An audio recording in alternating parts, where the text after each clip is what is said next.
오늘 좋은 강의 마련했으니까 좀 기쁜 마음으로 이렇게 교육 잘 받아주시면 좋겠습니다. 제가 사순시기를 맞이하면서 이번 사순시기를 어떻게 하면 뜻깊게 보낼 수 있을까 이렇게 고민하던 중에 어느 목사님이 쓰신 글을 봤어요. 네, 그 목사님이 이제 십자가에 대해서 글을 쓰셨는데 자기한테 제일 어려운 십자가가 부부싸움 하고 나서 예배 볼 때라고 하더라고요. 실컷 싸우고 이제 예배를 자기 어쨌든 목사님이시니까 예배를 이렇게 주도하셔야 되는데 그 앞에 또 이제 부인이 앉아 계시니까 너무 힘든 거죠. 근데 예배가 끝나고 나서 이제 부인하고 또 신경전을 벌이기 시작했는데 그 부인이 자기 보고 그랬대요. 그 목사가 예배를 주도하는데 예배 시간에 당신 얼굴이 마귀 같았다 그랬대요. 그렇게 이제 안 좋아 보였다 뭐 이런 의미도 있지만 그렇게 인상을 쓰고 하더라. 그래서 그 목사님이 깜짝 놀래갖고 교훈을 얻었다라는 글을 얼마 전에 본 적이 있습니다. 그래서 여러분은 많이 앉아 계시고 여기 이제 앞에 강사 한 분이 강의를 이렇게 주도하셔서 아마 여러분은 본인이 이렇게 잘 보이는지 잘 모르실 거예요, 그죠? 네. 근데 사실 저희가 미사를 할 때도 그렇고 뭐 이렇게 앞에서 서 보면 다 보여요. 네, 다 보여요. 그래서 저분은 지금 의식이 몸은 여기 있지만 의식이 주님 곁에 가 계시는구나. 뭐 이런 것부터 시작해서 다 보입니다. 그래서 여하튼간에 오늘 여기 하루 계시면서 보내시는 시간이 여러분에게도 더 뜻깊고 의미 있는 시간이 될 수 있으려면 또 기쁘고 행복한 시간이 될 수 있으려면 그것은 강사님에게도 달린 몫이기도 하지만 이제 강의를 들으시는 여러분에게 달린 몫이기도 하죠. 그래서 앞에 이제서 강의를 하시는 또 오전에 신부님, 오후에 다른 강사님 이렇게 하실 텐데 신부님도 그렇고 강사님도 그렇고 천사같이 보이느냐 마귀같이 보이느냐는 우리에게도 달려있다라고 생각해 보시고 또 강의 열심히 잘 들어주시면 좋겠습니다. 네. 그리고 저도 또 딴 데 가서 또 강의를 해야 돼서 먼저 갑니다만 오늘 또 행복한 시간 되시기 바랍니다. 감사합니다.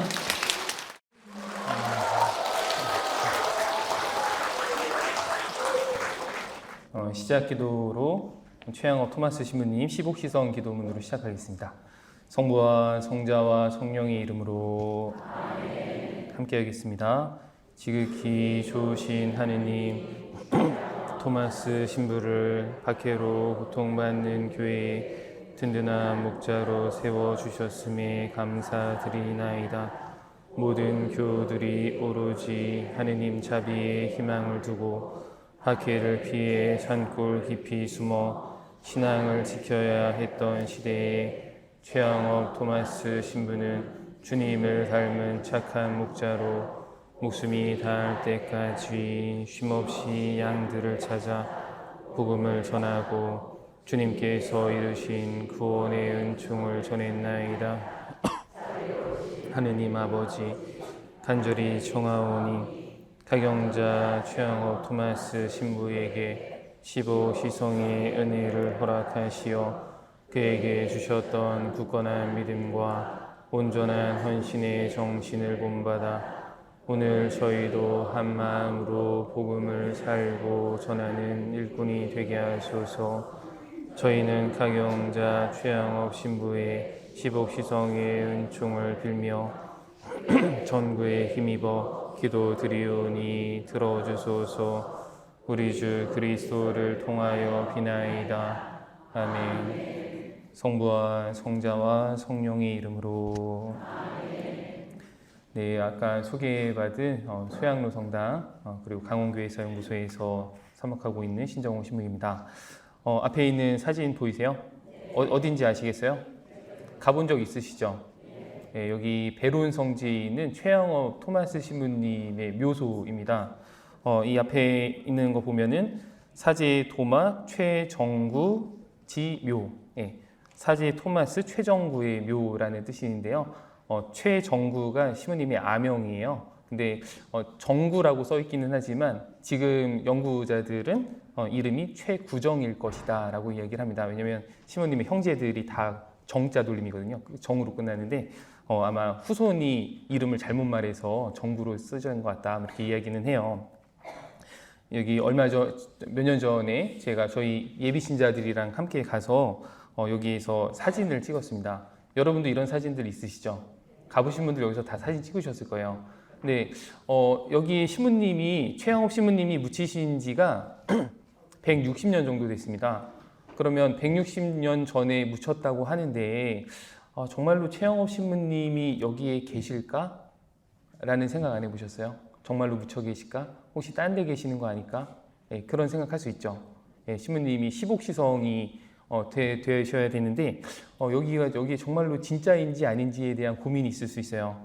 근데 이것을 원주교구에서 지금 원주교구이니까 거기에서 그 유해가 정말인가 진짜인가에 대한 진정성 조사를 했습니다. 제가 찾아보니까 이거를 알려준 분은 한 번도 없어서 그러니까 여러분들께 이렇게 좀 보여드리려고 가져왔어요. 이 유해 발굴을 하기 위해서 교황청이랑 계속 논의를 해서 교황청에서 허락을 받아서 이 유해를 이제 확인을 할 수 있게 됐습니다. 영화 파묘 있죠, 파묘. 네, 파묘처럼 이제 파묘를 한 거예요. 파묘하는 과정을 보여드릴게요. 지금 어딘 잘 안 보이시나요? 상공에서 이제 바라보면은 이런 모습이고요. 묘소가 이렇게 신부님의 묘소가 있습니다. 신부님의 묘소를 파묘하기 위해서 2019년에 그 유해 발굴을 했어요. 원주교구에서 한 거죠. 미사를 시작으로 이제 계묘를 했습니다.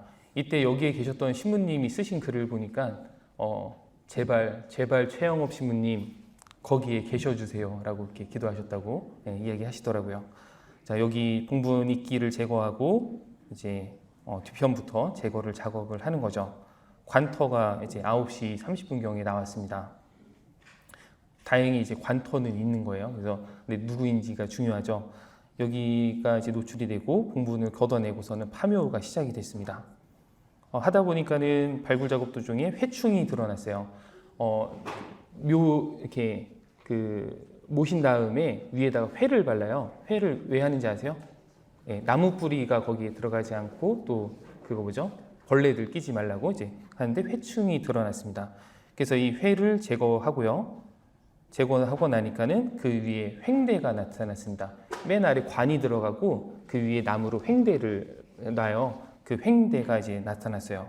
그래서 이 횡대 제거 작업을 하고요. 하고 나니까는 오칠한 관이 나타났습니다. 네, 관이 이제 드러났어요. 그래서 이 관을 이제 드러내는 거죠.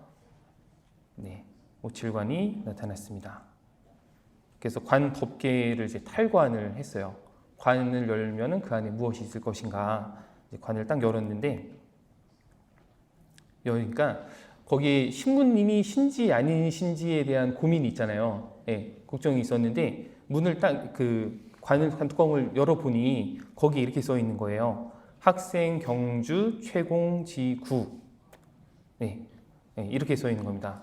학생이라는 말은 유학생, 그러니까 공부하신 분, 공부하신 분. 그리고 경주 최씨, 경주 최공, 경주 최씨의 구, 묘다라는 뜻이죠. 그러니까는 이거는 최영업 신부님의 묘라는 게 정확하게 딱 드러난 거예요. 그런데 다른 최씨일 수도 있잖아요. 그러니까 유해의 진정성을 알아봐야 되니까. 그래서 이제 유해를 이제 꺼냅니다. 12시 15분경에 탈묘를 하고요. 신부님 키가 굉장히 작으셨던 것 같아요. 작으셨던 것 같고, 이렇게 명정을 이제 사람 몸 위에 그대로 있으니까 이 명정을 분리를 하는 겁니다. 분리를 했더니 이렇게 그 안에서 신부님이 그 안에서 제의를 입고 있고 영대를 하고 있고 제의를 입고 있는 그 모습이 딱 드러났어요. 그러니까는 그 모습을 보고서는 원래는 더 이렇게 고민을 이제 확인을 해봐야 되는데 이 당시에 여기 계시던 그 주교님께서 우리가 더 유해를 이렇게 건들 필요가 없겠다. 이거는 너무너무 확실하다 해서 그 상태로 이제 유지를 하게 됩니다. 자, 여기 잘 보이시지 않을 거예요. 근데 녹색이 보이죠? 예, 저기 영대이고요. 네, 이렇게 잘 보이진 않는데 저 뒤에서 다시 보여드릴게요. 이렇게 신부님의 모습입니다. 네. 그리고 나서 신부님의 이제 그 유해가 드러났으니 확실하다. 그래서 다시 입관을 하는 겁니다. 다시 모셔야 하니까 입관을 해서 그냥 거기에 다시 모신 것이 아니라 이제 병원으로 모셔요. CT 작업도 하고 신부님의 모습이 어땠는지 이런 것들을 확인하는 거예요. 그래서 이날 이것을 마치고 나서 2019년 6월에 유해 감식을 합니다. 감식을 하기 위해서 가톨릭대학교 의대에 가서 CT 촬영을 해요. 이제 뼈니까 뼈대로 촬영을 하는 거죠. 촬영을 하고 나니 이제 3차원으로 신부님 이제 뼈가 입이 이렇게 벌어져서 뼈가 이렇게 아래로 돼 있었는데 그거를 이제 다시 맞춘 거예요. 맞춰서 신부님의 얼굴을 만들어 보니까 만약에 살이 쪘다고 한다면 오른쪽, 살이 조금 덜 찌셨다 하면 왼쪽, 왼쪽이셨겠죠. 엄청 많이 걸어 다니셨으니까 왼쪽의 모습이었을 것이다 라고 생각하고, 그리고 신부님의 무릎뼈랑 척추 뼈대를 봤어요. 왜냐하면 신부님이 워낙 많이 걸으셨으니까 무릎이 이렇게 망가지진 않으셨을지 척추가 망가지진 않았을지 했는데 신부님이 질환이 전혀 없습니다. 아주 건강하셨던 것 같아요. 하느님께서 신부님이 그런 사목을 하실 수 있도록 이렇게 주신 것이 아닌가라는 생각을 할 수 있는 부분이죠. 그리고 나서 이제 신부님의 유해를 다시 봉안을 합니다. 그러니까 지금 여러분들 요즘 가시면은 재봉안한 신부님의 묘소에 가시는 거예요.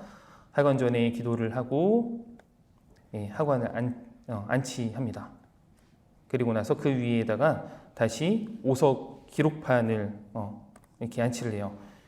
여기 신부님, 토마스 신부님의 유해에 대한 확인을 우리가 어떻게 했다, 2019년에 어떻게 했다라는 것을 이렇게 요약본으로 쭉 써가지고 그 위에 놨어요. 앞으로 한 100여 년 또 있다가 누가 또 열어볼 수도 있잖아요. 그때 요거 보고서는 이거 정확하구나 이렇게 생각할 수 있도록 요거를 돌로다가 만들어서 놓았습니다. 그리고 봉분을 쌓고 익기 작업한 다음에 이렇게 시복시성을 위한 기도하고서는 마치게 됩니다. 이런 거 처음 보시죠? 저도 이거 보고 너무 신기해서 누군가랑 말하고 싶은데 말할 기회가 오늘 드디어 온 것 같아요. 나중에 이제 가서 보시면은 이제 여기 정말로 최영업 신부님이 계시는구나 라고 생각하시면 될 것 같아요. 유물입니다. 거기서 나온 이제 옛날 제의는 이런 식으로 생겼어요. 이게 한 200년 전 제의죠. 그리고 이런 제의들이 저희 연구소에서도 이제 예전 것들을 좀 가지고 있어요. 제의가 있고 영대가 이런 식의 영대가 있고요. 영대 다음에 수대라는 게 있어요. 요즘은 안 쓰는데 예전에는 신부님들이 이쪽에다가 이렇게 수대라는 거를 걸치고 뭘 닦아야 할 때 여기다 닦고 하셨거든요. 이 수대라는 거 현재는 사용하지 않습니다. 근데 이런 것이 있고요. 그리고 띠, 이제 제의를 입으셔야 되니까 띠가 있었고, 그리고 명정, 아까 말씀드렸죠. 빨간색 천에다가 하얀 글씨로 이렇게 쓰는 거예요.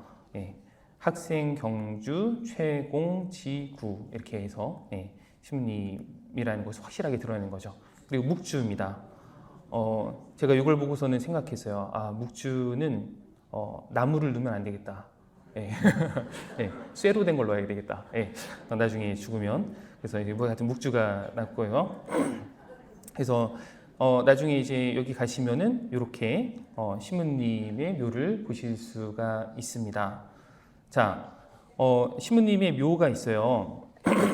저희가 그 앞에서 사진도 찍어요. 그런데 저희가 그냥 묘만 봐서는 감흥이 오지 않는데 그 안에 무엇이 있는지, 누가 계시는지를 정확하게 알면은 갔을 때 여러분들 이제 나중에 거기에 가시면은 마음이 조금 다를 거예요. 여기 정말로 최영업 신부님 계시는구나 라는 생각이 드시겠죠. 그래서 겉으로 드러난 모습만 봐서는 저희가 제대로 알 수 없어요. 그 안에 있는 것을 알아야 되거든요. 오늘 제가 최영업 신부님의 삶에 대해서 말씀을 드릴 건데, 저희가 어떤 한 사람의 인생을 듣고서는 제가 여러분 이런 게 저희가 묵상해야 될 부분입니다 이렇게 말씀드리기 어려워요. 왜냐하면은 개개인마다 느끼는 게 다르거든요. 그래서 최영업 신부님의 생애를 제가 쭉 이야기해드리면 그것을 그냥 어디가 중요하지를 스스로 느끼셔야 돼요. 그 안에 뭐가 숨겨져 있는지. 그래서 그 안에서 특별히 세 가지, 신부님의 천주를 향한 믿음, 어떤 믿음을 가졌기에 이런 삶을 살 수 있었는가, 그리고 하느님 나라를 향한 희망, 그리고 교우들을 향한 사랑. 저는 이게 굉장히 크다고 생각해요. 교우들을 향한 사랑을 바라보실 수 있기를 바라면서 시작을 하겠습니다. 1784년에 한국천주교회가 시작이 됐습니다. 그런데 시작하고 나서 신부님들이 없어요. 미사를 해야겠는데 성사를 할 수가 없는 거예요. 그래서 초기교회 신자들은 북경교구, 우리가 조선교구가 원래 북경교구 소속이었잖아요. 그래서 중국에다가 사람을 계속 보내요. 보내서 성직자 영입운동을 합니다. 신부님들 성직자를 보내주세요. 계속 이렇게 영입운동을 하다가 마침내 1794년에 10년이나 지난 후에 주문모 신부님을 보내기로 결정을 했습니다. 주문모 신부님이 한국 땅에 들어오셨어요. 조선 땅에 들어오시고 6년 동안 사목을 하셨는데 그 기간 동안 6천 명의 신자가 늘었습니다. 굉장히 많이 늘은 거죠. 이때 박해식이었는데, 그런데 1800년에 정조가 사망하고 나서 1801년에 신유 박해, 대박해가 발생을 해요. 이 박해가 발생함으로 인해서 여러 사람들이 붙잡혀서 죽는데 그 모습을 보고서는 주문모 신부님이 나 때문에 사람들이, 교우들이 계속 붙잡혀가는구나 라고 생각해서 3월에 의금부에 자수하고 순교하십니다. 순교자가 되셨어요.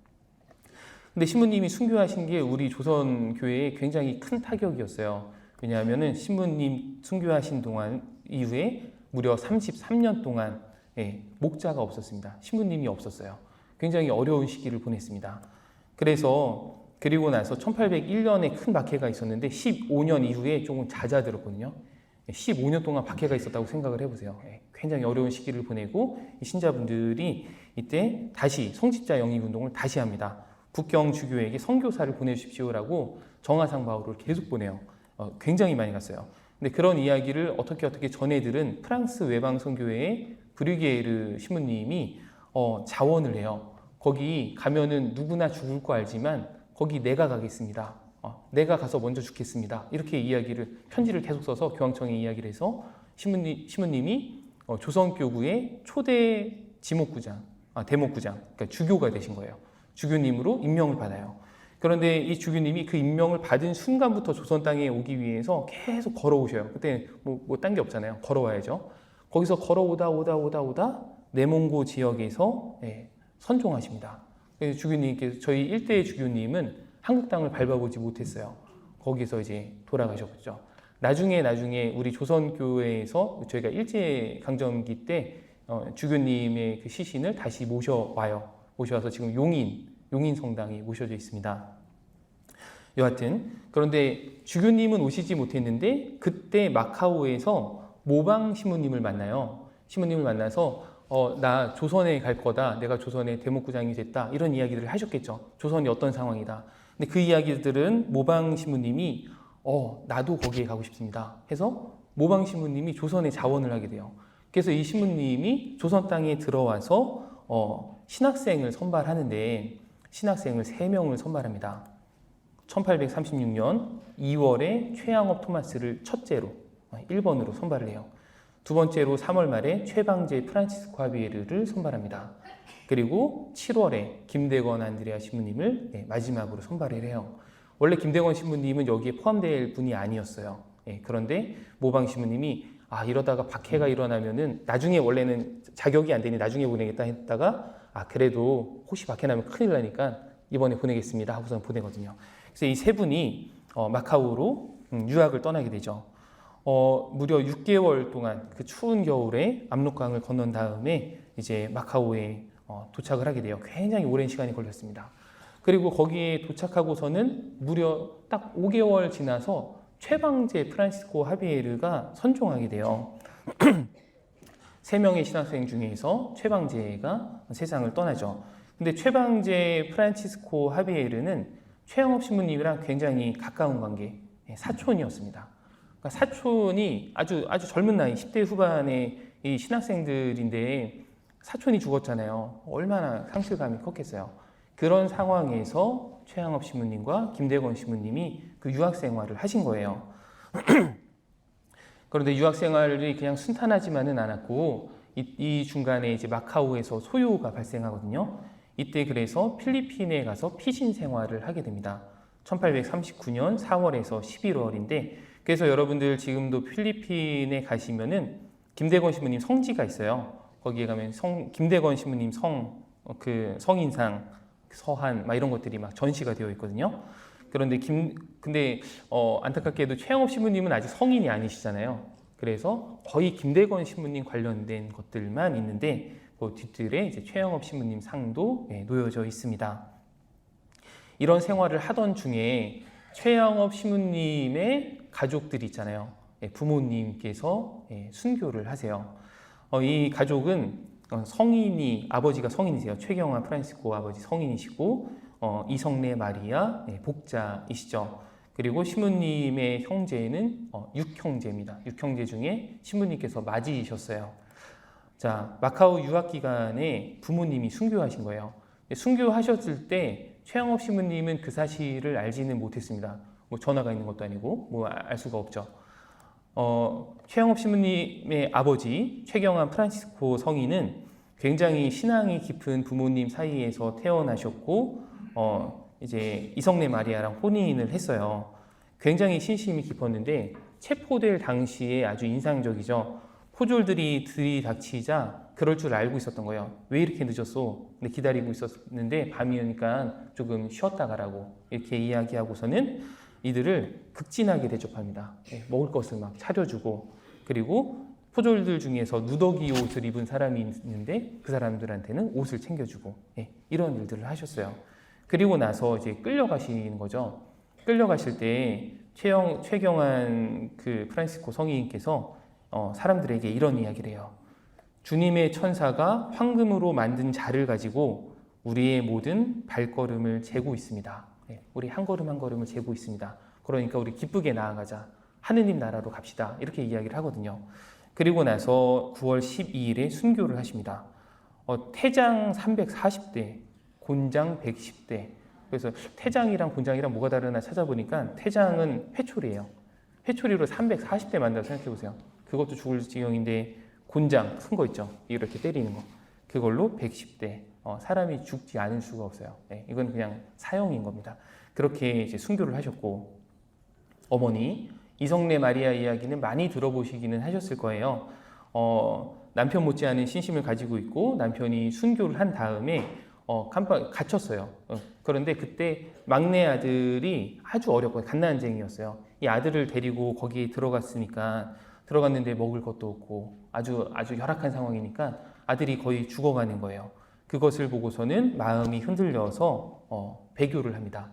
배교하고서 나왔어요. 왜냐하면 그 어머니로서 그 모습을 그냥 바라만 볼 수가 없었던 것이죠. 그런데 배교하고 나서 집에 돌아왔는데 나중에 첫째 아들이 신부가 되려고 유학을 갔다라는 게 밝혀져요. 그래서 이성래 마리아가 다시 들어가게 됩니다. 들어갔을 때 굉장히 기뻐하면서 가셨어요. 가셔서 배교를 이제 취소하고 순교를 하게 됩니다. 이때 이제 막내 아들 스테파노 2살짜리 갓난 아이가 그 안에서 세상을 떠나요. 그러니까는 이성래 마리아는 첫째 아들 그리고 막내 아들을 하느님께 봉헌하신 그런 분이세요. 나중에 사실은 최경환 성인과 이성래 마리아 복자 이야기만 해도 1시간 이상 해야 될 건데 나중에 수리산 성지 같은 데 가시면은 거기 성지에 모셔져 있거든요. 거기에 가시면은 이제 두 분을 뵐 수가 있습니다. 이때 이 어린 아이들이 둘째, 셋째 이 아이들이 돈을 모아서 그 휘강 이렇게 칼로 치는 사람한테 가져가가지고 우리 엄마 좀 단칼에 배워달라고 했던 그 아들들이에요. 그리고 이 어머니께서는 이제 마지막 유언을 하고 나서 마음이 약해질 것을 우려해서 형장에는 오지 말라고 아들들한테 그렇게 이야기하시고 순교하시게 되죠. 최영업 신부님은 부모님의 순교 사실을 3년 후에나 알게 됩니다. 마음이 아주 미어지셨겠죠. 그 이야기를 이제 들으시게 되고 그런 어려운 상황 안에서 최영업 신부님이 이제 유학 생활을 하셨는데 김대건 신부님의 몸도 약하고 좀 공부도 조금은 떨어지셨나 봐요. 근데 최영업 신부님은 굉장히 이렇게 명석하셨던 것 같습니다. 하다못해 건강하시기까지 하셨어요. 그래서 편지들을 보면은 최영업 신부 토마스는 굉장히 건강하다는 이야기가 나오고요. 그리고 아까 브리기에르 신부님 말고 브리니에르 신부님은 이 학생에게서 무엇보다도 좋은 판단력을 발견했다. 요즘도 신학교에서 판단력 부족하면 그냥 바로 잘려요. 네, 판단력이 굉장히 중요한 건데 최영업 신부님은 아주 좋은 판단력을 가지고 계셨다라고 이야기를 하고, 그리고 페레올 주교님께서는 토마스는 지금이라도 서품해도 좋겠다. 너무 그런데 어려서 못한다예요. 만으로 24세 이상이 되어야 사제 서품을 받을 수가 있는데 아직 그 나이가 안 됐던 거예요. 어린 나이에 갔으니까. 그래서 한 살만 더 많았으면 지금 서품 주는 건데 이렇게 이야기를 하셨던 거예요. 그렇게 최영업 신부님은 스승님들로부터 아주 좋은 평가를 받았습니다. 그래서 1844년에 김대건 신부님과 함께 중국 소팔가자에서 부재 서품을 함께 받아요. 두 분이 같이 가셔서 같이 받습니다. 여기서 근데 두 분이 같이 부재 서품을 받았는데 김대건 신부님이 45년에 혼자 서품을 받으세요. 상해 김강 성당에서 페레올 주교님께 서품을 받습니다. 여기 지금 은희성지거든요. 근데 그 상해에 있던 김강 성당이 이제 철거한다 그래서 거기에 있는 것들을 이제 그 재료들을 가져와서 은희성지에다가 성당을 똑같이 복원을 해놨어요. 작년에 가서 찍은 사진인데 이런 기둥 같은 거 보이시죠? 이게 이제 그 김강 성당에 있던 거예요. 김대건 신부님이 서품 받는 모습을 보았겠죠. 그러면은 왜 4년이나 늦었을까? 왜 최영업 신부님은 바로 서품을 받지 못했나? 이것을 볼 때 페레올 주교님은 분명히 빨리 주고 싶어 하셨거든요. 그런데 나중에 이제 오래되지 않았어요. 이 편지가 발견된 지가. 메스트르 신부님이 이제 스승 신부님이 본부에다가 편지를 썼는데 거기에 보니까 페레올 주교가 토마스에게 반감을 가졌다. 그러니까 소위 말하면 주교님한테 찍혔다. 좋지 않게 본다. 이런 이야기가 나왔어요.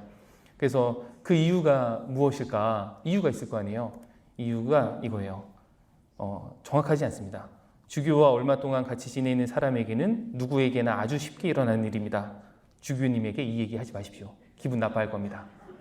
그러니까는 여러분 교구청에 계시는 신부님들 정말 불쌍하게 보셔야 돼요. 아주 힘든 곳입니다. 우리 오늘 조영수 신부님이 안 계셔서 그런데 주교님과 가까이 지내는 사람은 찍히기가 쉽습니다. 저희 조영수 신부님 위해서 기도 많이 해주시고요.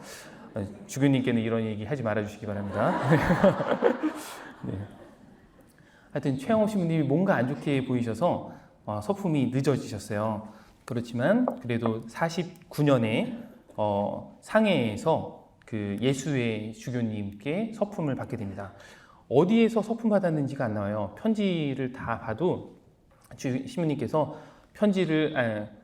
제가 사제 서품을 받게 되었습니다. 감사하게도 이런 이야기는 나오는데 어디에서 받았는지를 안 썼어요. 그래서 어디에서 받았는지를 연구자들이 두 가지를 생각을 하는데 김대건 신부님이 서품 받으신 김강 성당일 수 있다. 그리고 또 하나는 이 당시에 이 주교님의 보좌 주교님이 서품 받은 성당이 장가루라는 데 있어요. 그래서 거기 저희도 뭐 부재 서품식, 사제 서품식 다 중림동에서 하잖아요. 같은 성당에서 하지 않았겠느냐. 저희 주교님도 중림동에서 하시잖아요. 그렇게 장가루일 가능성이 있다. 그래서 이 두 군데 중에 하나일 거다라고 추정을 합니다. 그리고 나서 그러면은 최영업 신부님이 서품을 받으셨는데 요즘은 서품 선구 다 있잖아요. 서품 선구가 무엇이었을까? 밝혀진 것은 없습니다. 근데 신부님의 편지가 많이 남아 있거든요. 근데 그 편지의 맨 앞에 항상 예수, 마리아, 요셉 이러고서는 편지를 시작을 해요. 그런데 그 서품 받고 나서 첫 번째 쓰신 편지 거기에는 유일하게 성경 말씀을 썼어요. 그것이 요한 17장 23절의 말씀. 저는 그들 안에 있고 아버지께서는 제 안에 계십니다. 이는 그들이 완전히 하나가 되게 하려는 것입니다. 이것이 아마 서푼성구가 아니었겠는가 라고 생각을 하는 거죠. 신부님이 다른 편지에서는 성경 구절을 쓰지 않아요. 근데 여기에서만 이렇게 쓰고 있습니다. 서푼성구일 거라고 생각해요. 그리고 신부님께서 쓰신 첫 번째 편지를 보면은 사실 제가 주교님께 계속 순명했기 때문에 그렇지, 만약에 제가 원하는 대로 했다라면 저는 벌써 조선에 들어갔을 거고 순교하신 신부님들처럼 저도 순교했을 겁니다. 당신이 순교하지 못한 것에 대해서 굉장히 안타까워하셨어요. 사실 신부님께서는. 그렇지만 저는 제가 원하는 것이 아니고 하느님께서 원하시는 것과 장상이 명하시는 것이 이루어지기를 바랄 뿐입니다. 신부님께서는 순명의 정신이 아주 강하셨던 것이고 당신을 통해서 드러날 하느님의 뜻을 따랐던 것이죠. 그리고 신부님께서 이 편지에서 순교에 대한 열정을 또 드러내세요. 신부님이 들어가시면은 순교하실 거라고 생각하셨거든요. 그래서 부모와 형제들을 따라가지 못하는 것이 내가 정말 신세가 딱하다. 그렇지만 자기도 이제 그 속으로 갈 거고, 그렇지만 부끄러워하셨습니다. 그래서 결국에는 순교하지 못하셨지만 신부님이 순교에 대한 열정은 누구보다도 강하셨던 것 같아요. 신부님이 그동안 그 마카오에 가고 돌아오시기까지의 그 여정을 다 말씀드리면은 이렇게 복잡해요. 그래서 말씀드리지 않겠습니다. 아마 기억도 못 하실 거예요. 저도 헷갈려요. 너무 왔다 그러니까 이런 일이 있었다. 이런 과정을 거쳐서 이제 조선 땅에 들어오게 되시는데, 들어오시기 직전에 요동반도 차쿠 보이시죠? 차쿠라는 곳에서 들어오시기 직전에 거기서 이렇게 사목 활동을 처음으로 시작을 하세요. 베르네 주교님이 우리 조선교구 4대 교구장이시거든요. 페레올 주교님 다음이세요. 근데 그 신부님께서 거기서 사목하고 계시는데 거기에서 이렇게 보좌하시면서 중국 교우들을 상대로 첫 성모 활동을 시작하십니다. 그래서 첫 번째 우리나라의 해외 선교 활동이 아닌가라고 이야기를 하죠. 그래서 신부님과 관련된 소설책이 있는데 그게 차쿠의 아침이라는 그런 소설이 있어요. 여기에서 지내시다가 이제 귀국하시게 되었습니다. 1849년에 조선교회의 밀사를 만나서 압록강을 건너서 들어오게 되시는데, 이게 신학생으로 고국을 떠나서 13년 만에 겨우겨우 이제 조선 땅을 밟으신 거예요. 오시자마자 이제 신부님께서 아주 활발하게 활동을 하십니다. 신부님 성함이 최양업이잖아요. 양, 선한, 업적. 신부님은 그 자기 이름대로 선한 업적을 남기신 분이세요. 그 선한 업적이 많이 있지만 그 중에서 대표적인 건 4가지를 오늘 말씀드리려고 합니다. 신부님의 교촌 순방, 신학생 양성, 순교자 관련된 자료, 그리고 한글과 천주 가사를 통한 복음 선교, 이렇게 4가지입니다. 교촌 순방, 우리에게 가장 많이 알려져 있는 거죠. 1850년 당시에 조선 땅의 선교사라고는 페레올 주교님과 다블리 신부님, 최영업 신부님, 이렇게 3명이었어요. 이 다블리 신부님이 나중에 또 주교님이 되시죠. 순교하시고 지금 103이 성인이세요. 이 다블리 신부님이 근데 이때 병중이었어요. 그러니까는 페레올 주교님과 최영업 신부님이 모든 지역에 있는 공소를 다 다니셔야 됩니다. 그런데 이때는 남북이 갈라지지 않았잖아요. 한반도 전체를 이제 다니신 거예요. 두 분이 나눠서. 신부님이 오시자마자 그 해 첫 해에 6개월 동안 5,000리를 걸으십니다. 1960km. 교우가 3,815명을 만나요. 이거 다 보고하거든요. 보고서가 다 남아있어요. 근데 그 당시에 전국 신자 수가 11,000명이었는데 34%의 신자들을 신부님이 직접 만나신 거예요. 근데 한 번 갈 때마다 이만큼씩 인원이 있는 게 아니잖아요. 한 번 가면은 한 30-40명. 그것도 다른 사람들한테 눈에 띄지 않는 산으로만. 도저히 누구도 들어오지 않을 그런 곳에 살고 있습니다. 이렇게 이야기를 하시거든요. 그리고 첫 해를 보내고 나서 신부님께서 편지를 쓰세요. 편지를 써서 저 좀 필요한 것들을 좀 보내달라 이렇게 이야기를 하는데, 첫 번째로 이야기하는 게 그 처방이에요. 비위생적인 물을 계량할 처방이 있으면 알려주십시오. 왜냐하면 우리 신자들이, 그리고 우리 조선 땅에 있는 사람들이 계속 아픈데 이게 물 때문인 것 같습니다. 그 물을 깨끗하게 할 수 있는 방법을 서양에서는 알 것입니다. 저희에게 이걸 처방을 보내주십시오. 그 다음에 우리 신자들이 성물을 갖고 싶어 합니다. 그러니까는 성물을 좀 보내주십시오. 나중에 제가 그 값을 치르겠습니다. 뭐 이렇게 해서 편지를 보내세요. 그러니까 신부님께서 얼마나 그 신자들의 삶에 이렇게 녹아들었고 그분들을 사랑하셨는지가 보이는 거죠. 자, 이 편지를 보면 이래요. 저의 관할 신자들은 다른 사람들이 도저히 근접할 수 없는 깊은 골짜기마다 조금씩 흩어져 살고 있습니다. 사흘 나흘 길을 쓰고 이렇게 그 길을 가봐야 고작 3, 40명 되는 신자들을 만날 뿐입니다. 그러니까 신자분들이 다 이렇게 흩어져 있잖아요. 샘밭에서 오신 분 계신가요? 그 발산공소 있잖아요. 예, 그렇게 깊은 산골에 이렇게 사셨던 거예요. 그 해에 전국에 있는 교우들의 절반 이상을 신부님이 만나고 다니셨습니다. 근데 이 당시에 신자들의 그 조건이 굉장히 힘들었어요. 신해박해, 신유박해, 기해박해, 병호박해, 대박해들을 다 거치고 나서 삶이 아주 피폐한 상태였습니다. 그러니까 얼마나 힘든 때였어요. 이때 가장 어려운 시대를 살던 가난한 신자들에게 굉장한 희망을 주신 분이시죠. 신부님은 당신이 그런 역할을 한다는 걸 정확하게 아셨고 그래서 신자분들을 그렇게 찾아다니신 거예요.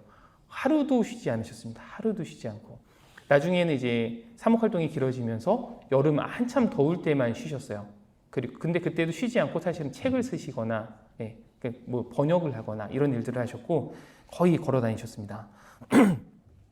이렇게 신부님께서 신자들을 방문한 그 업적이 있고요. 두 번째는 신학생 양성입니다. 여러분들 우리 옛날 신학교 하면은 어디에 있었던 거 기억하세요? 베론 신학당. 베론 생각하시잖아요. 근데 베론 전에 하나가 있었어요. 이제 외국인 신부님들이잖아요. 저희 최양업 신부님을 제외하고 두 분은 외국인이셨잖아요. 밖으로 이렇게 다니기가 너무 어려워요. 다니다 보면은 잡힐 수 있고, 그래서 항상 상복을 하고 얼굴 가리고 이렇게 다니셨거든요. 그런데 그러다 보니까는 당연히 방인 신부가 있어야 된다. 한국인 신부가 있어야 된다. 그래서 최영업 신부님이 있긴 하지만 더 많은 신학생이 있어야 된다라는 그런 판단하에 신학생들을 이제 양성을 합니다. 몇 명을 뽑아요. 뽑아서 베티에서 조선대목구 신학교를 세우고 거기에서 양성을 하게 됩니다. 근데 양성을 하던 중에 이번에는 페레올 주교님이 아파요. 원래는 다블리 신부님이 그걸 담당하다가 페레올 주교님이 아프시니까 다블리 신부님도 이제 떠나셔야 되는 거예요. 거기 담당을 이제 최양업 신부님이 하셨습니다. 근데 여기 양성을 담당하시면서 3명의 신학생을 선발해서 페낭, 지금 이창섭 신부님 가 계시는 페낭, 그 페낭의 말레이시아 페낭에다가 이제 유학을 보내요. 3명의 신학생이 갔어요. 이만돌, 임빈첸시오, 김요한 사도. 근데 3명 다 결국에는 실패하긴 했어요.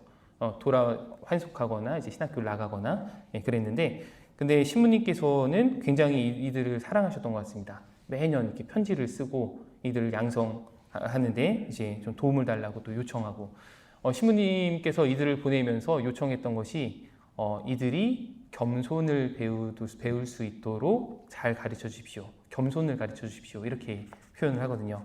이렇게 신부님께서 신학생을 양성하시고 나중에는 베론에, 그러니까 이 3명을 보내면서 베티 신학교는 없어져요. 그리고 나서 나중에 베론에서 또 이제 신학교가 생겼을 때 신부님께서 거기에서도 아주 많이는 아니지만 또 잠시 가르치기도 하셨습니다. 세 번째 업적, 순교자 관련 자료와 증언을 수집하신 겁니다. 신부님께서 부재일 때에 홍콩에 계셨어요. 홍콩에서 계실 때 페레올 주교님이 이미 조선 땅에 순교자들이 너무 많아요. 이 순교자들의 업적을 이렇게 다 적어서, 그걸 프랑스어로 적었겠죠? 적어서 이쪽에다 보내요. 홍콩에 보내요. 그리고서는 이거를 라틴어로 번역해서 이거 교황청에다 넘겨라. 이렇게 하는데, 이것을 최영업 부제님이 기해박해 순교자 73위를 프랑스어에서 라틴어로 번역을 하고, 메스트르 신부님이 병호박해 순교자 9위를 프랑스에서 라틴어로 번역을 합니다. 최영업 신부님이 그 언어 능력이 굉장히 뛰어나셨던 것 같아요. 그래서 이것을 다 하고 나서 다시 이렇게 스승 신부님께 보내면서 이거 너무 보잘것없는 번역인데 이것 좀 다시 좀 손봐서 보내주십시오 하는데 거의 손을 보지 않고 거의 그대로 넘어가게 되거든요. 너무 완벽하게 해내신 거죠. 최영업 신부님이 이것을 하면서 내가 가야 할 부제잖아요. 내가 곧 가야 할 조선 땅의 순교자들의 이야기를 다 당신이 쓰신 거잖아요. 그걸 하면서 순교자들에 대한 마음이 다 이렇게 생긴 거예요. 거기에다가 이 순교자들 중에는 누가 들어가 있어요? 네, 어머니 아버지가 들어가 있거든요. 어머니 아버지 이야기를 쓰면서 이 부제님이 생각을 해요. 내가 조선 땅에 들어가면은 그 순교자들의 업적을 다시 더 이렇게 자세하게 모아야겠다. 내가 아는 우리 어머니 아버지 모습이 있는데 너무 허술하다고 느끼신 거예요. 그래서 그걸 조선 땅에 와서 합니다. 이 라틴어 번역본이 교황청에 전달이 되고 이것으로 인해서 그 가경자로 82위가 선포되게 돼요. 교황청에서. 그래서 이분들이 나중에 백삼위 성인이 되는 겁니다. 그러니까 백삼위 성인이 그 시성되는 데 있어서 최영업 신부님의 역할이 굉장히 컸더라는 것이죠. 신부님께서 오셔서 번역하면서 본 것이 많이 빠져 있는 걸 아니까 그것을 계속 조사를 해요. 이제 한국에 오신 다음에 신자들 많이 만났잖아요. 그 증언들을 계속 수집한 다음에 그것을 많이 모았는데 모았을 때 다블리 신부님, 아까 이야기한 다블리 신부님이 저 아래 지방, 내포 지방에서 순교자들에 대한 행적을 조사하고 이제 책을 쓰기 시작합니다. 그런 것들을 다 모아요. 그것을 알고서는 신부님이 그동안 모았던 것을 다블리 신부님께 드립니다. 이 다블리 신부님이 그것을 다 모아서 이것을 어디에다 보내요? 프랑스에다 보내요. 프랑스에다 보내고 프랑스에서 달레 신부님, 달레 조선천주교회사 들어보셨어요? 한국천주교회사라는 우리나라의 그 교회사를 처음으로 쓰신 분이 프랑스 신부님이세요. 달레에게 전해져서 한국천주교회사가 1874년에 간행이 됩니다. 이것이 우리 교회사적으로도 굉장히 중요하지만 사실 우리 한국사에서도 되게 중요한 책이에요. 왜냐하면 이 책이 그냥 조선에 대해 그 당시의 조선에 대해서 쓰고 있거든요. 이것이 바로 러시아어로 번역되고 한 20개국에서 그 당시에 동시 번역이 돼요. 그렇게 큰 영향을 미쳤던 것이죠. 이것의 기반을 최영업 신부님이 이제 마련을 하신 겁니다. 이 한국천주교회사의 그 달래가 최영업 신부님에 대해서 평가한 것은 이래요.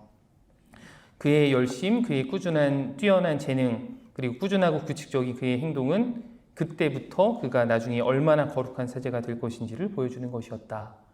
신부님이 얼마나 훌륭한 분이신지를 달래가 평가했죠. 네 번째입니다. 신부님이 이렇게 교촌을 다니다 보니까 교촌 안에서 글자를 아는 사람이 별로 없어요. 그 당시에 교리서 그리고 기도서는 다 뭘로 써 있어요? 한자로 써 있었거든요. 근데 한자를 아는 사람이 별로 없습니다. 그래서 이것을 신자들이 어떻게 하면은 잘 받아들일 수 있을까 고민하시다가 그것을 한글로 쓰시고 한글로만 쓴 것을 넘어서 그 음유를 붙여요. 천주 가사라 그래요. 그래서 사양가 이렇게 천주 가사 굉장히 많습니다. 신부님이 이것을 하나하나 만들어요. 음악적인 재능이 있으셨던 것 같아요.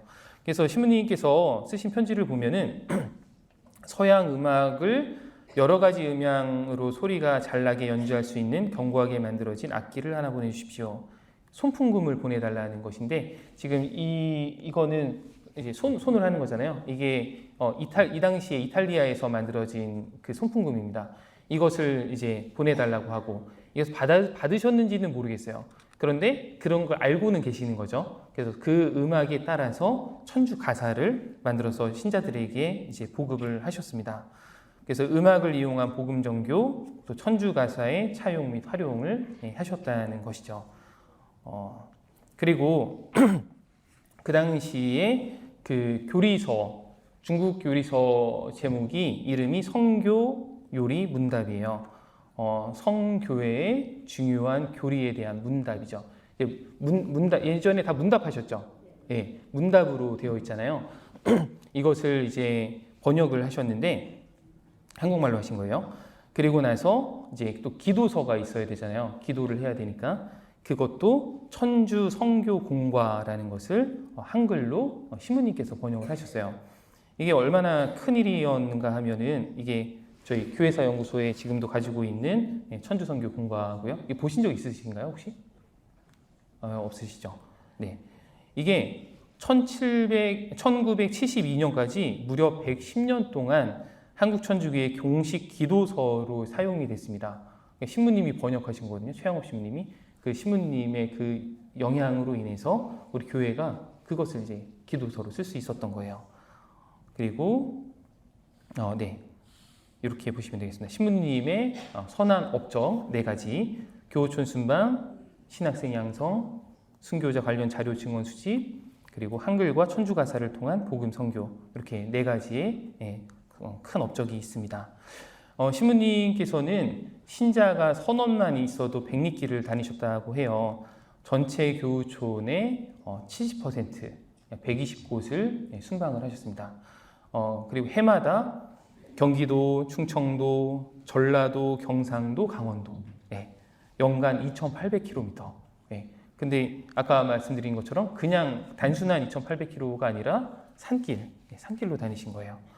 그것이 굉장히 어렵죠. 그냥 낮에 다니신 게 아니거든요. 이렇게 써 있어요. 저는 밤에만 외교인들 모르게 교우촌에 도착해야 하고, 공소 순방이 끝나면 한밤중에 모든 일을 마치고 새벽녘 동이 트기 전에 그곳을 떠나야 합니다. 그러니까는 신부님이 거기 도착한 것을 옆집도 알면 안 돼요. 옆집이 알았다가 신고하면은 죽을 수 있잖아요. 밖에 시기니까. 그러니까 신부님은 항상 그렇게 다니신 거예요. 그러니까 네, 그러셨습니다. 신부님께서 이제 마지막으로 쓰시는 편지예요. 마지막 서간에 당신이 이제 끝이라는 것을 아셨던 것 같아요. 이렇게 쓰셨어요. 이것이 저의 마지막 하직 인사가 될 듯합니다. 저는 어디를 가든 계속 추적하는 포졸들의 포위망을 빠져나갈 수 있는 희망이 없습니다. 우리 교우들을 위해서 신부님께 기도를 이제 또 부탁하고 그 마지막 편지를 보내십니다. 보내시고 나서 이제 1861년에 마지막으로 성모의 활동을 한 다음에 이제 베르네 주교님에게 당신이 그동안 어떻게 사목 활동을 했는지를 보고하기 위해서 한양으로 올라가요. 올라가던 중에 문경에서 너무 과로하셨고 장티푸스로 인해서 선종하시게 되는데 나이가 40세, 저보다도 젊어요. 그 젊은 나이에 이제 떠나시는 거예요. 신부님께서 문경에서 쓰러지시고 한 교우의 집에 머물러 계셨는데 그때 이제 신부님을 보러 신부님이 아프다고 하니 이제 병자성사도 드려야 되고 하니까 스승 신부님이 베론에서 와요. 와서 보니까는 신부님이 거의 정신을 잃은 상태에서 혼자서 계속 이렇게 이야기를 하는데 예수 마리아, 예수 마리아, 예수 마리아 그것만 계속 되뇌이고 그래서 성사를 제대로 하지는 못하셨다 그래요. 그러니까 정신이 없으시니까 정신 없는 상태에서도 예수 마리아, 예수 마리아 하신 거예요. 그리고 거기서 이제 선종을 하시게 되죠. 나중에 베론으로 신부님을 이렇게 모셔서 거기 베론에 신학교도 있고 신부님들이 많이 있었으니까 글로 모셔서 베론에 안장을 하게 됩니다. 이 당시에 쓰신 그 스승 신부님들의 편지를 보면 토마스의 죽음은 조선교회 전체에 너무 이렇게 큰 일이다. 그리고 전체의 장례다. 뭐 이런 식으로 표현을 하시거든요. 너무너무 안타까워지는 글이 많아요. 베르네 주교님이 쓰신 평가입니다. 이제 신부님이 돌아가신 다음에 12년 동안 끊임없이 그는 거룩한 사제의 모든 본분을 지극히 철저하게 지키며 모범을 보였고 구령 사업도 성공적으로 해냈습니다. 신부님에 대한 평가는 사실 여러 신부님들이 해나왔는데 대표로 주교님께서 하신 평가를 말씀을 드렸습니다. 그래서 신부님께서는 순교하시진 않았지만 피해 순교를 하신 건 아니지만 백색 순교를 하신 분이다. 땀의 순교자다. 이렇게 이야기를 하죠. 신부님께서는 2016년에 가경자로 선포되셨어요. 시복시성을 할 때에는 이런 절차를 거칩니다. 저희가 매번 기도하잖아요. 뭐 고안토니오 신부님, 이광재 신부님 다 뭐예요? 하느님의 종으로 선포되고 거기에서 더 인정을 받으면은 가경자로 선포가 됩니다. 근데 가경자에서 그 다음 넘어가는 게 쉽지가 않아요. 왜냐하면 가경자에서 복자로 넘어가기 위해서는 반드시 기적 심사가 있어야 됩니다. 기적이 일어나야 돼요. 그래서 이것을 저희가 2016년부터 지금까지 한국천주교에서 계속하고 있어요. 여러분들에게 다시 한번 말씀을 드리는 겁니다. 그동안에 저희가 성인이 되신 분, 복자가 되신 분들은 순교하셨기 때문에 그 순교 자체가 기적이라고 봐요. 예. 그래서 순교 자체가 기적이기 때문에 기적 심사를 하지 않고 바로 이렇게 복자가 되신 거예요. 근데 우리 교회 한국천주교에서 처음으로 순교자가 아닌데 시복시성 운동을 하고 있는 분이 최양업 신부님입니다. 신부님이 가경자는 되셨는데 기적이 아직 없어요. 그래서 여러분들에게 아까 처음에 저희 시작할 때 기도하는 거 있죠. 그 기도할 때 간구하오니, 누구를 위하여 간구하오니라는 그 부분이 있어요. 여러분들 주변에 혹시 누가 아프시거나 이렇게 그런 기적이 필요하신 경우에 그 지향을 두고 계속 기도하셨으면 좋겠어요. 기도하시고 기적이 일어나면은 알려주세요. 이거 계속 하고 있거든요. 근데 그래서 기적 심사에 몇 번 올린 적도 있어요. 올렸는데 작년인가 재작년인가 안 됐습니다. 그래서 다시 하고 있어요. 그래서 우리가 최양호 신부님 너무너무 사랑하는 신부님인데 신부님을 정말 시복시성하기 위해서 여러분들의 기도가 필요합니다. 제가 신학교에 처음 입학했을 때 입학할 때 면접을 하는데 신부님들께서 가장 존경하는 성인이 누구냐고 물어보시는 거예요. 제가 최양업 신부님입니다 그랬거든요. 성인이 아니시잖아요. 나중에 생각이 났어요. 이제는 신부님께서 정말 성인이 되셔서 우리에게 더 많이 알려지고 신부님의 영성이 우리에게 전해졌으면 좋겠습니다. 여러분들이 이제 오늘 신부님의 우리 삶을 돌아봤는데 몇 가지를 생각하셨는지 모르겠어요. 제가 생각하는 부분은 이겁니다. 신부님의 교우들을 향한 그 사랑이 저는 굉장히 뜨겁게 다가오고요. 그리고 하느님의 뜻에 대한 순명하는 모습, 그것이 정말 쉽지 않은데 그것을 몇 년이 걸치도록 그걸 하신 모습, 그리고 사목에 대한 열정, 예수님을 닮은 모습이죠. 예수님께서 루카복음에서 이렇게 이야기하세요. 나는 하느님 나라의 기쁜 소식을 다른 고을에도 전해야 한다. 사실 나는 그 일을 하도록 파견된 것이다. 이 말씀을 삶으로 보여주신 분이 최양업 신부님이 아니신가 싶습니다. 그리고 신부님의 겸손에 대한 모습, 번역하고 나서 쓴 편지에 이렇게 되어 있어요. 너무 초라해서 이거를 보여드리기가 좀 죄송스럽다. 그리고 편지 쓸 때마다 마지막에 가장 보잘것없는 종 최양업 올림 이런 식이거든요. 신부님의 그 겸손한 모습을 저는 이렇게 이번에 강의를 준비하면서 마음에 새길 수 있었는데 여러분들 또 각자마다 가지고 가시는 게 다르겠죠. 최양업 신부님께서 우리에게 남겨주신 거룩한 그 영성 유산을 잘 간직하실 수 있으면 좋겠습니다. 50분이니까 마치겠습니다. 네.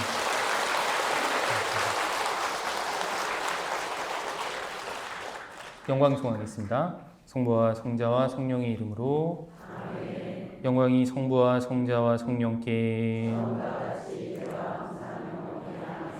성부와 성자와 성령의 이름으로 아멘.